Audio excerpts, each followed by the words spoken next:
Durante el siglo XIX, nuestro país y por tanto nuestra localidad sufrió varias epidemias de cólera y viruela. Recordamos las terribles cifras en Gilena. En tan solo 35 años llegaron a fallecer, en las 4 epidemias que nos afectaron, 417 paisanos. Una cifra catastrófica para una pequeña población como la nuestra. Como las calamidades nunca desaparecen ni vienen solas, las epidemias continuaron en el siguiente siglo. La primera y gran pandemia, porque afectó a todo el mundo, fue la mal llamada gripe española de 1918, hace ya más de un siglo de aquel desastre.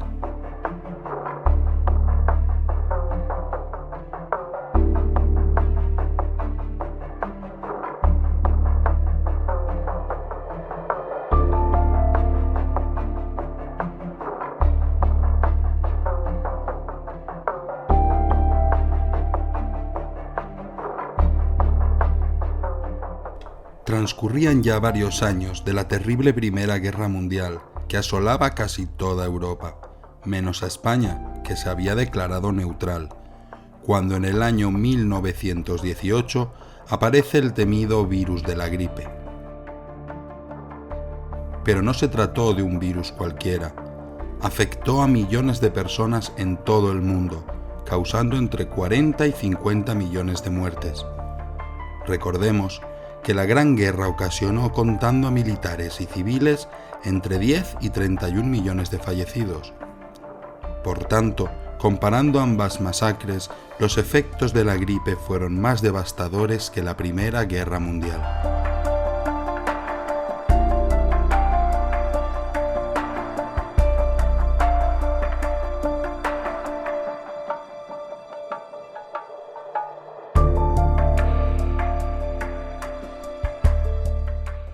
Pero, ¿dónde se originó el virus? Algunos investigadores afirman que fue en Francia en 1916, otros que en China en 1917, y según los últimos estudios, se cree que la enfermedad se originó en la base militar de Fort Riley en Estados Unidos, y de ahí pasó a varios campamentos militares como Camp Peak, Camp Beauregard y Camp Bowie. De estos mismos acuartelamientos iban a partir miles de soldados hacia Europa a luchar en la Gran Guerra, algunos de ellos ya infectados.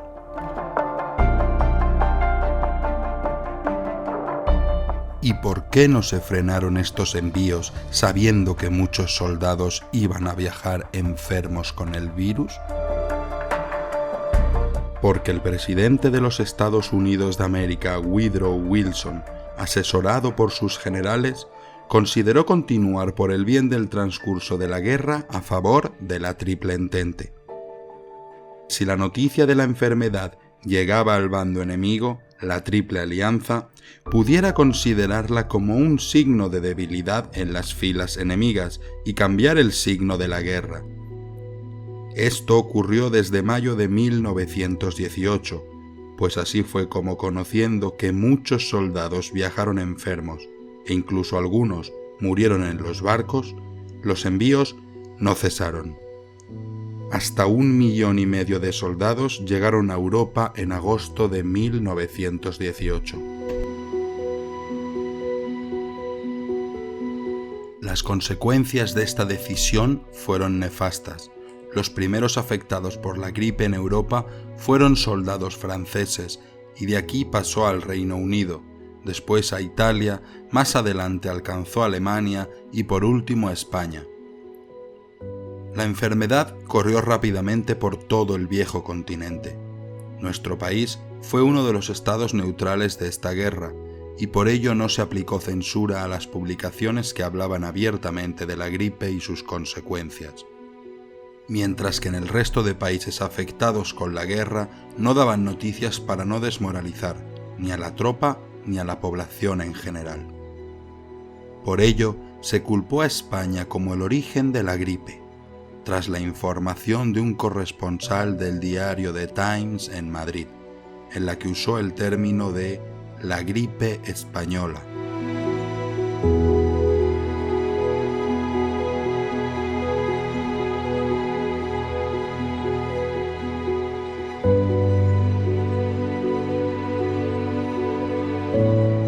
los síntomas propios de este tipo de gripe, causada por el virus influenza A del subtipo H1N1, fueron fiebre elevada, dolor de oídos, cansancio corporal, diarreas y vómitos, dificultades para respirar y hemorragias nasales. Había habido otros virus que habían atacado a niños y ancianos, los más débiles dentro de la población. Sin embargo, las víctimas habituales de esta gripe fueron jóvenes de entre 20 y 40 años, en teoría los más fuertes, que no eran inmunes a la enfermedad al no haber estado expuestos al virus en su niñez. También fueron afectados animales como los perros y los gatos.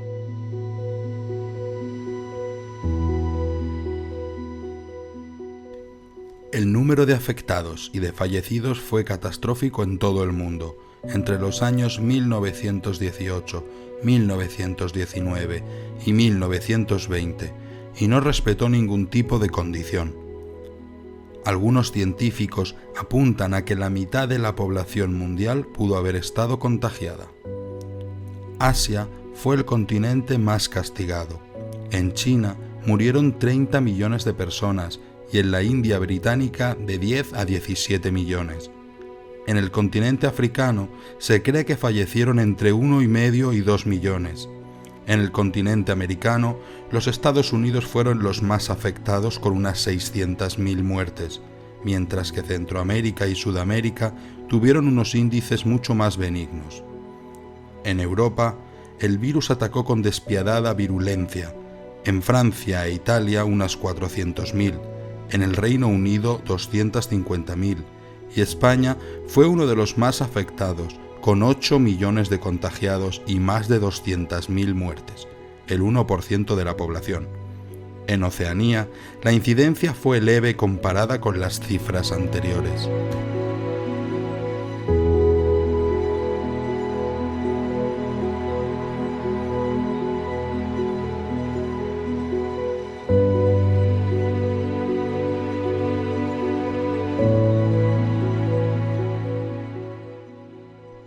Medidas de prevención no existieron, pero sí surgieron numerosos remedios por parte de los médicos. El antiguo método del sangrado, la administración de oxígeno y el suministro de muchas aspirinas. También se desarrollaron nuevas vacunas y sueros, pero solo la transfusión de sangre llegó a tener relativo éxito. Una forma de evitar la gripe que se puso de moda fue el uso de las mascarillas de tela y gasa, porque daba cierta tranquilidad a la población, aunque sin efectividad.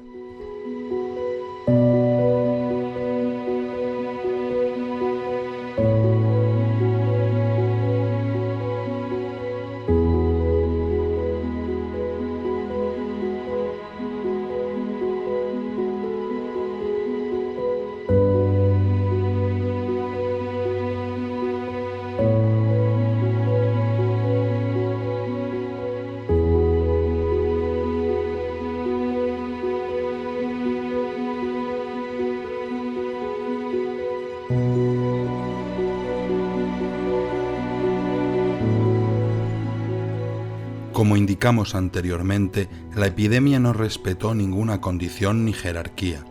Entre los enfermos célebres que la contrajeron en nuestro país se incluye Alfonso XIII, rey de España, o Manuel García Prieto, presidente del gobierno. A nivel mundial se contagiaron Edvard Munch, artista noruego que pintó la famosa obra El Grito; Guillermo II, emperador de Alemania;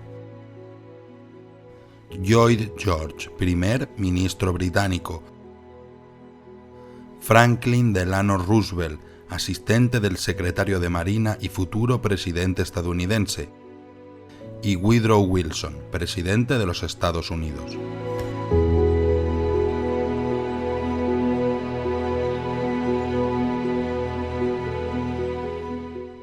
Entre los fallecidos más destacables figuran Francisco Rodríguez Alves, presidente de Brasil; Guillaume Apollinaire, poeta francés; Louis Bota, primer ministro de la Unión de Sudáfrica, los hermanos Francisco y Jacinta Marto, dos de los pastorcillos que aseguraban haber visto a la Virgen de Fátima, o el pintor austriaco Gustav Klimt, entre otros.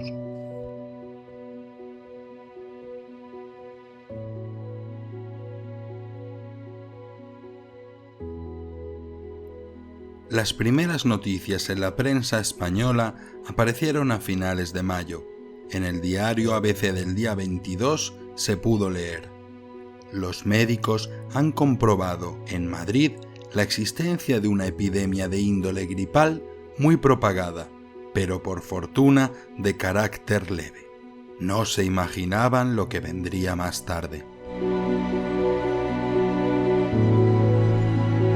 Desde los inicios de la enfermedad, las autoridades sanitarias y políticas no se tomaron en serio la gripe. Cuando llegó a España, se le llamó al principio la fiebre de los 3 días, puesto que se creía que era una enfermedad leve. También se le llamó la enfermedad de moda, con el nombre de una canción, El soldado de Nápoles, de la popular zarzuela La canción del olvido, cuya letra era igual de pegadiza que el virus.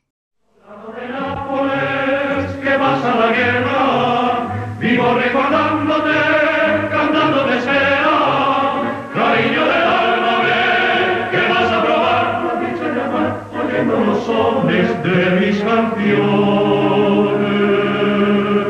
Soldado de Nápoles, me quiso mi suerte, la gloria romántica me lleva a la muerte. No digas tu cántico que aviva mi pena. Si muero queriéndote, qué muerte tan buena. Soldado de Nápoles, que busca la gloria. Todas estas pruebas confirman que en España se tomó a la ligera la enfermedad y las decisiones de los sanitarios no fueron acertadas. Esto provocó la desconfianza en los ciudadanos y la prensa no paró de denunciar las actuaciones que se tomaban.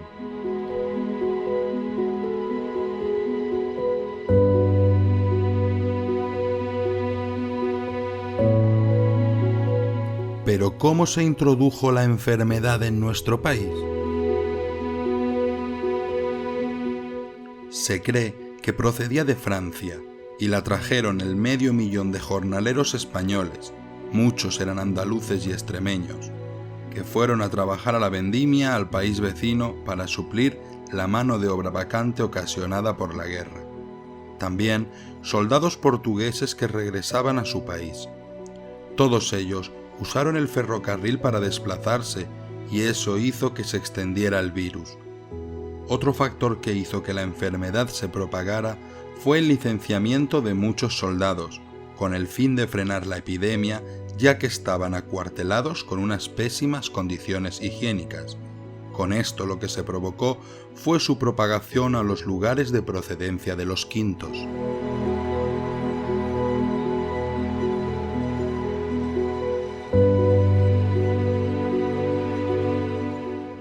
Mientras en el resto de Europa se resolvía el resultado de la guerra, en España la situación era muy distinta. Las condiciones económicas eran pésimas, ya que había problemas para acceder a alimentos básicos como el pan y a otros indispensables como el carbón. Esto producía que la población estuviese más debilitada y así el virus se hizo más letal. Además, teníamos un país con la mitad de la población analfabeta y un índice de mortalidad infantil equiparado al de los países más pobres del mundo.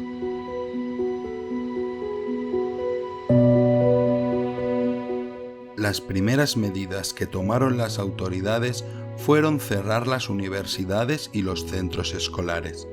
Se controló el transporte ferroviario, con personal que desinfectaba los trenes, y se suspendieron las fiestas de verano en muchos pueblos y ciudades españolas. A falta de confianza en la ciencia, la Iglesia intentó apelar a la fe para poder frenar la epidemia. De hecho, se dio el caso del obispo de Zamora, que llegó a afirmar lo siguiente: el mal que se cierne sobre nosotros es consecuencia de nuestros pecados y falta de gratitud, y por eso ha caído sobre nosotros la venganza de la justicia eterna. Para aplacar esa ira divina, el buen hombre organizó misas en la catedral, lo que provocaría un mayor contagio entre la población, y decidió sacar en procesión de forma extraordinaria a la Virgen del Tránsito. Esto produjo un enfrentamiento con las autoridades sanitarias que pretendieron prohibir las misas.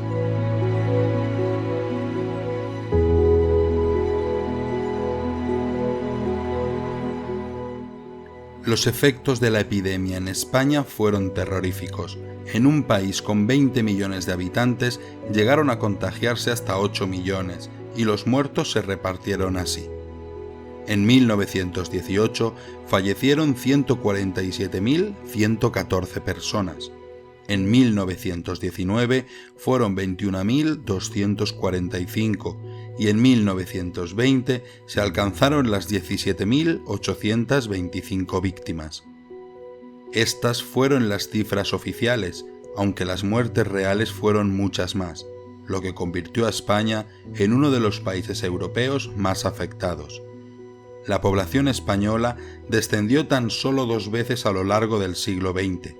Una vez fue en 1918, el año más fatídico de la gripe, y el otro fue en 1939 debido a la guerra civil.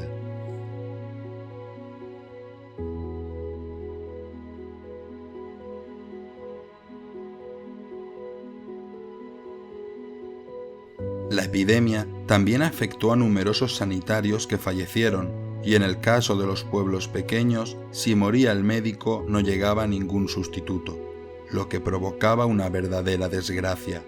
En las grandes ciudades se acabaron los ataúdes y en el caso de Barcelona el alcalde pidió ayuda al ejército para ayudar a transportar y enterrar a los fallecidos.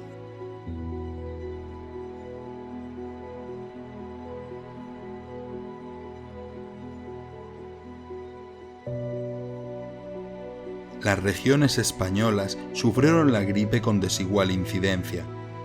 En Andalucía ocurrió lo mismo. Mientras la provincia de Almería fue una de las que sufrió los índices más altos de España, le siguieron las provincias de Córdoba, Cádiz, Granada y Jaén, con una incidencia medio alta, y las de Huelva, Málaga y Sevilla tuvieron de los más bajos. En total, fallecieron en toda nuestra comunidad 28.725 andaluces, de los cuales 6.429 fallecidos corresponden a la provincia de Almería, con la cifra más alta, y 1.910 muertes a la de Sevilla, con la más baja.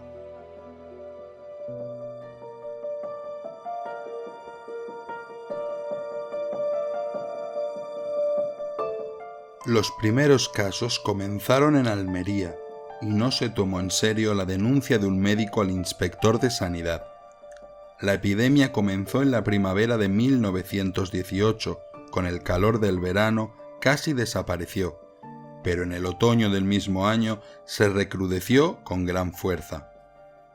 Los 2 años siguientes tuvo una menor incidencia, y así en el verano de 1920 el virus desapareció, tal y como había llegado, y sin aplicar ninguna vacuna efectiva.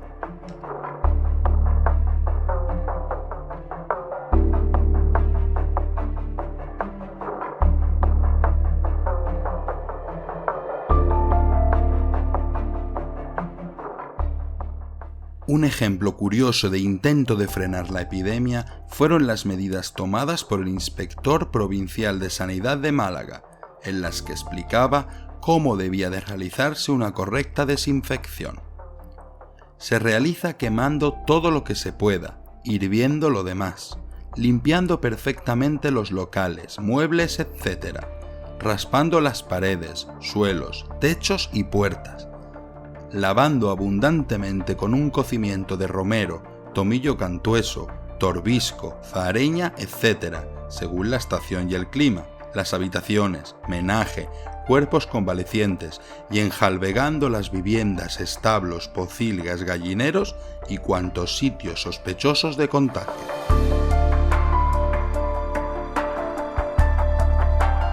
Como hemos comprobado, la provincia de Sevilla, por suerte, fue la que tuvo una menor mortalidad, y en particular en nuestro pueblo tuvimos la enorme fortuna de al menos no conocer ningún caso de fallecimiento.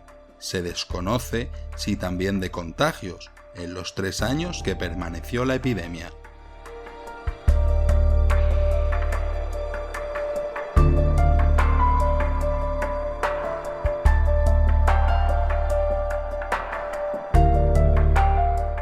En la epidemia de 1918 también se prohibieron los espectáculos públicos.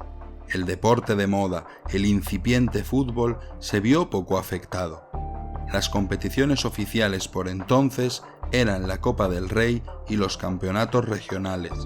En el caso de la primera, se llegaron a jugar los 3 años, siendo los campeones el Real Unión Club de Irún, el Arenas Club de Guecho y el Fútbol Club Barcelona.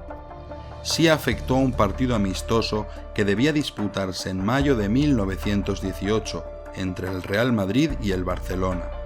Hubo de suspenderse porque el equipo catalán sufrió un contagio masivo, llegando a afectar a 8 de sus futbolistas.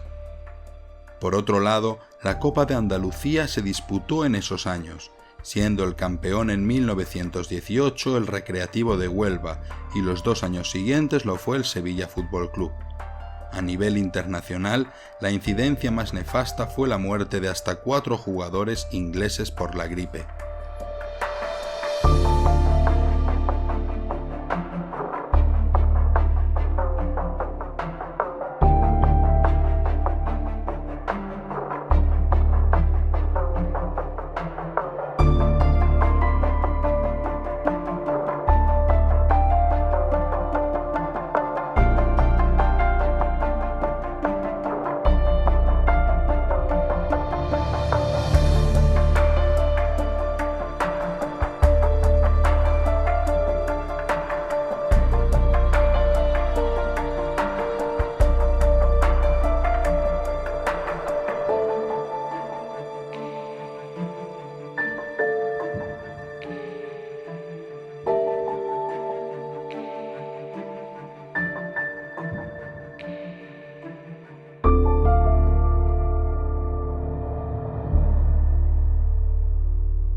Cuando estaban ya olvidando el gran miedo que pasaron hasta el verano de 1920, 7 años después, en 1927, un nuevo brote de viruela contagió a parte de la población del pueblo.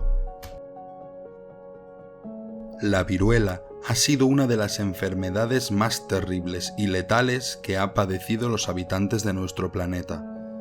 Desde tiempos del Imperio Romano, este virus ocasionó millones de muertos en varias épocas y ha sido una de las últimas enfermedades en desaparecer de la faz de la Tierra. Concretamente, la Organización Mundial de la Salud certificó su erradicación en el año 1980.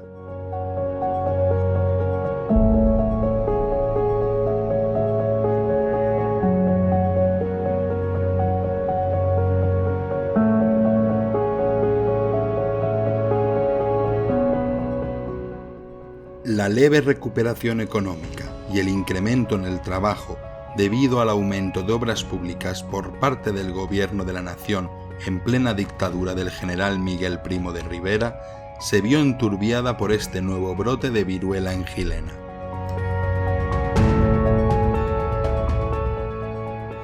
La mortalidad de este virus comenzó el 5 de noviembre y finalizó el 15 de diciembre.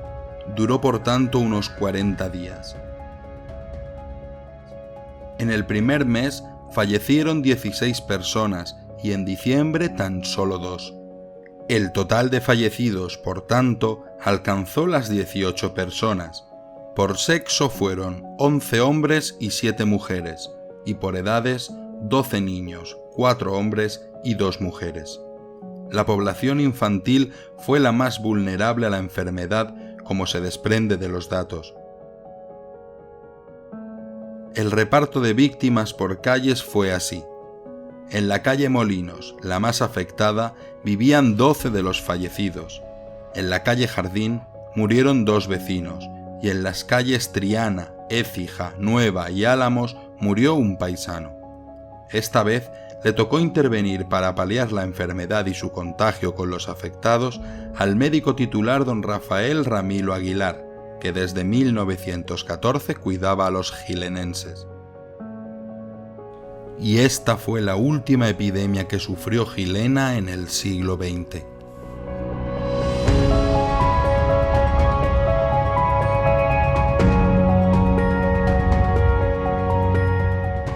En este mundo actual tan intercomunicado, superpoblado, globalizado y contaminado, cualquier pandemia va a ocasionar una crisis sanitaria y económica.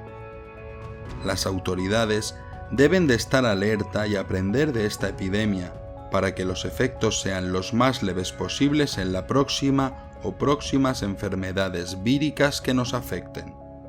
Desgraciadamente, tendremos que acostumbrarnos a convivir con ellas.